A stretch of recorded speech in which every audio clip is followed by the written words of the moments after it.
Salam dan salam jumpa kembali dalam kasih dan anugerah dari Tuhan kita Yesus Kristus. Saya berharap bahwa Bapak, Ibu, dan Saudara sekalian tetap dalam keadaan sehat, dalam keadaan kuat, dan tetap bersemangat untuk memuji dan meninggikan nama Tuhan. Pada hari ini saya mengajak kita sekalian untuk merenungkan satu bagian firman Tuhan. Namun sebelumnya, saya mengajak kita sekalian untuk berdoa. Marilah kita berdoa.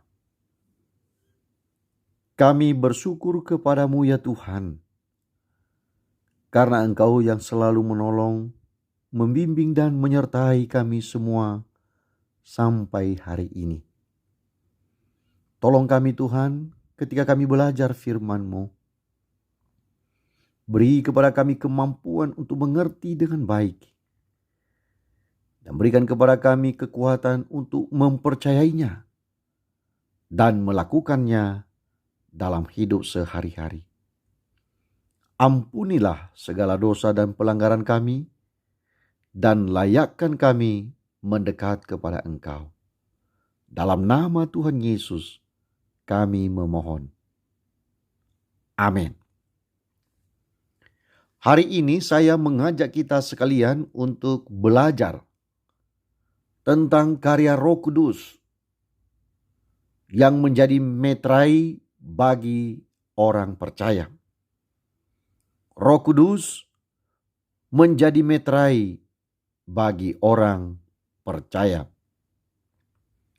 Hal ini kita dapat baca di dalam Efesus pasalnya yang pertama, ayatnya yang ke-13.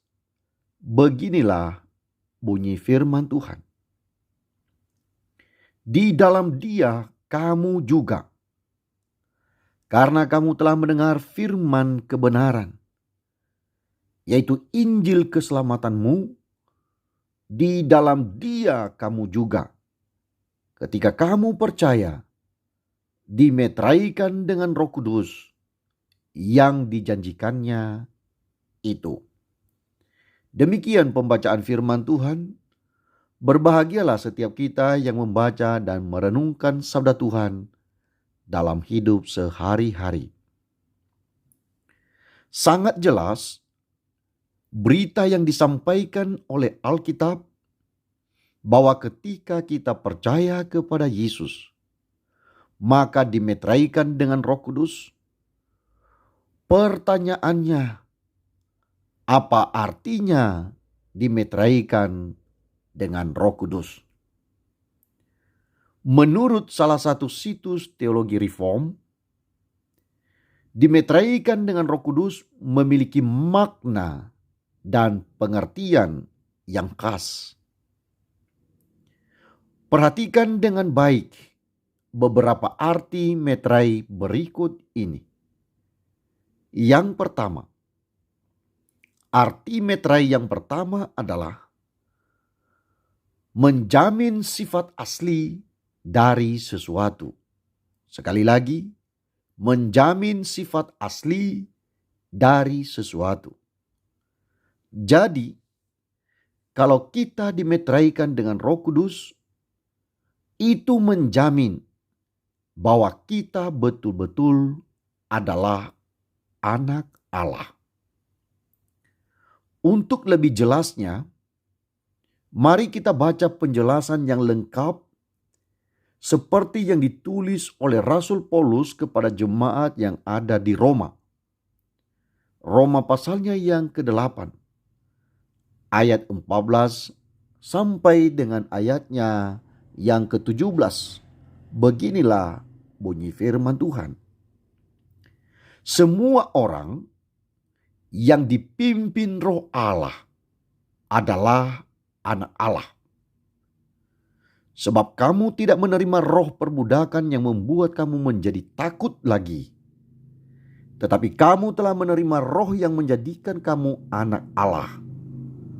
Oleh roh itu kita berseru, Ya Aba, ya Bapa.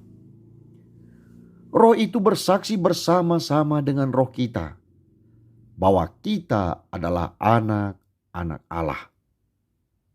Dan jika kita adalah anak, maka kita juga adalah ahli waris. Maksudnya, orang-orang yang berhak menerima janji-janji Allah, yang akan menerimanya bersama-sama dengan Kristus, yaitu jika kita menderita bersama-sama dengan Dia, supaya kita juga dipermuliakan bersama-sama dengan Dia. Arti meterai yang kedua adalah tanda kepemilikan. Sekali lagi, bagian yang kedua adalah tanda kepemilikan. Jadi, jika kita dimeteraikan dengan Roh Kudus, maka itu artinya kita ditandai sebagai milik Allah. Kita bukan milik setan. Bandingkanlah dengan Roma pasalnya yang ke-8, ayatnya yang ke-9, bagian B. Dia katakan begini, tetapi jika orang tidak memiliki Roh Kristus, ia bukan milik Kristus. Oleh karena itu, pastikan mulai detik ini bahwa engkau sudah memiliki Roh Kudus. Karena itu, ajaran populer yang mengatakan bahwa seseorang bisa benar-benar percaya kepada Yesus, tetapi belum mempunyai Roh Kudus dan harus mencarinya, jelas merupakan ajaran yang salah. Dengan perkataan lain, tidak mungkin ada orang yang percaya kepada Yesus tanpa campur tangan atau karya Roh Kudus.